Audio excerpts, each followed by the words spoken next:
உண்மையை உரக்கச் சொல்லும் செய்திகள் களம். திருப்பத்தூர் மாவட்டம் ஜோலார்பேட்டை நகரத்தில் அமைந்துள்ள கடைத்தெரு பகுதியில் ஜோலார்பேட்டை சட்டமன்ற தொகுதி அதிமுக வேட்பாளர் கே.சி. வீரமணி அவர்களை ஆதரித்து இரட்டை இலை சின்னத்திற்கு வாக்கு சேகரிக்க பாரதிய ஜனதா கட்சி ஜோலார்பேட்டை நகர தலைவர் மனோஜ்குமார் தலைமையில் உற்சாக வரவேற்பு அளிக்கப்பட்டு வீரமணி அவர்களுக்கு ஆரத்தி எடுத்து மாலை அணிவித்து கௌரவப்படுத்தினார்கள். அதனைத் தொடர்ந்து பொதுமக்களிடையே ஜோலார்பேட்டை தொகுதி அதிமுக வேட்பாளர் கே.சி. வீரமணி வாக்குகள் சேகரித்து பிரச்சாரம் செய்தார்.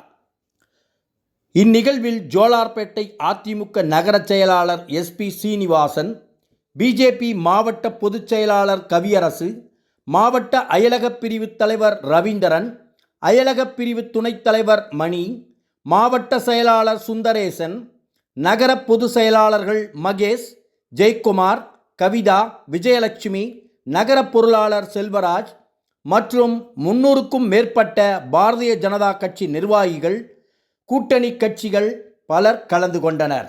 அன்பார்ந்த அருமைச்சோழர் குட்டிமணி அவர்களே, நகர செயலாளர் ஞானவேல் அவர்களே மற்றும் பாரதிய ஜனதா பார்ட்டியின் சிறப்பான ஏற்பாடு செய்து சிறப்பித்துக் கொண்டிருக்கிற மனோஜ் அவர்களே, தொகுதி பொறுப்பாளர் கவியரசு அவர்களே, ரவி அவர்களே, இது யார் எம்எல்ஏ, எந்த எம்எல்ஏ நம்ம ஜெயிக்க வச்சா, எந்த வேட்பாளரை ஜெயிக்க வச்சா அவர் நம்மளுக்கு பயனுள்ளதாக இருக்குன்னு யோசித்து முடிவு பண்ணோம். நம்ம எல்லாம் ஆட்சிக்கு வந்தோம்னா நம்ம கால ஆட்சியில் 10 வருஷ கால நமக்கு பல்வேறு வளர்ச்சிகள், இன்னைக்கு பல வளர்ச்சிகள் நம்ம ஊருக்கு வந்திருக்கோம். இதுக்கெல்லாம் காரணம் என்ன? மத்திய அரசு மாநில அரசு இணக்கமாக இருக்குது. மோடிஜி அவர்களும் நம்முடைய எடப்பாடியார் அவர்களும் இங்கே ஒத்துமையாக இருக்கிற காரணத்தால் பல்வேறு பணிகள், ஒரே வருஷம் 11 மருத்துவக் கல்லூரி கொடுத்தார் நம்முடைய பாரத பிரதமர் தமிழ்நாட்டுக்கு.